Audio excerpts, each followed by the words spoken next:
ব্যাচের মধ্যে এই বছরে যে ব্যাচটা পেয়েছিলাম আমি, তাদের নিয়ে আমি খুবই আশাবাদী ছিলাম। কিন্তু এই ব্যাচের ভিতরে কিছু দুষ্ট পোলাপান ছিল, যাদেরকে কন্ট্রোল করা মানে সোটা। আর পারিপার্শ্বিক সমস্যা এমন, এখন যে ছেলেপেলেদের কান ধরে ওর বয়স বা একটু শারীরিক কষ্ট দিলে আমার ভয় লাগে কখন কোন দিক থেকে ড্যাগার ম্যাগার মারি বসে থাকবে। তা না হলে হয়তো বা দেখা যাচ্ছে মারধর করার কোনো ব্যাপার ছিল না, কারণ মারতে আগে। এখন মারা তো করি থাক, কান ধরে অভ্যাস করাতে গেলেও ভয় করে। তারপরেও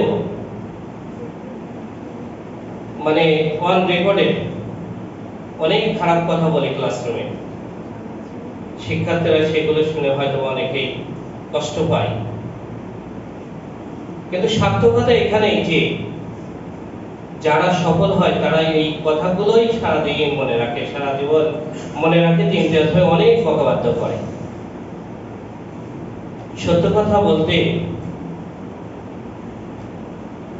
ওই মনীষীরাও বলছে যে যারা ভালো মানুষ তাদের নাকি মুখ একটু খারাপ, দেখতে খারাপ না হোক, ভাষাগত খারাপ আর কি। তাদের রাগ একটু বেশি, কিন্তু অন্তরটা অনেক নাকি কোমল। জানি না আমাদের অন্তর কোমল কিনা, তবে খুব বেশি খারাপ অন্তর না। চেষ্টা করি। আমি বিনীত অনুরোধ করব, আমাদের যে সকল শিক্ষার্থীরা এই বছর ঢাকা বিশ্ববিদ্যালয়ে চান্স পেল,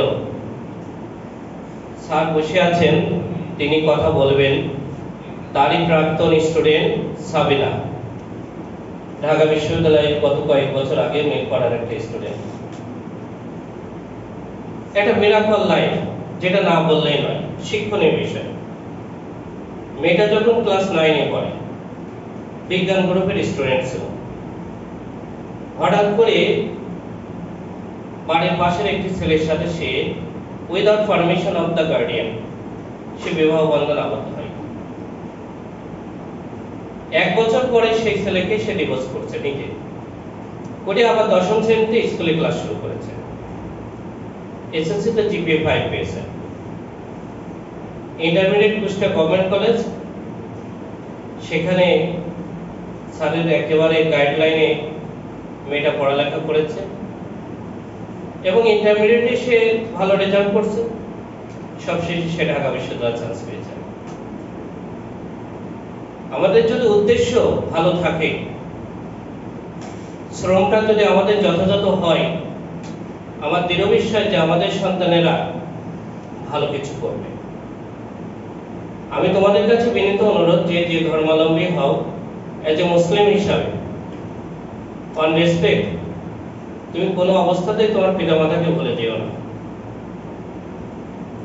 If you take a firm decision on your personal life, then you can share the problem with your parents, because only your parents are the good friends of you on your life. প্রত্যেকটি সন্তানের জীবনে একমাত্র অকৃত্রিম বন্ধু তার বাবা এবং মা। Every child on his or her up to date, মৃত্যুর আগ পর্যন্ত এইটুকু যদি মনে রাখে যে I have to surrender only to my parents to take any decision. আমার মনে হয় এমন কোনো বাবা নেই যে তার সন্তানের সুখ চায় না, এমন কোনো মা নেই যে তার সন্তানের সুখ চায় না। প্রতিটা বাবা, প্রতিটা মা তাদের সর্বোচ্চ দিয়ে সন্তানদেরকে লালন পালন করে।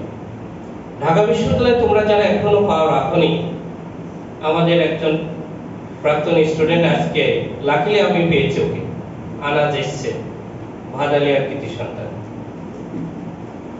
আমি ঢাকা বিশ্ববিদ্যালয়ের ক্যাম্পাসে আমি যাই না, ওরা জোর করে ডাকলো, আমি যেতে চাই না, কারণ আমি গেলে যে অবস্থাগুলো দেখি এটা মানানসই না, এটা আসলে মানানসই না। এত রাফ পজিশনে ছেলেমেয়েরা থাকে, সমাজ মানে কি বলবো, যে এই রাফ পজিশন গুলো আমাদের চোখে খুবই দৃষ্টিকটু। I request everybody, তোমরা এই ধরনের পজিশনে যেও না, তোমাদেরকে আরো আগাইতে হবে। এই ভঙ্গুর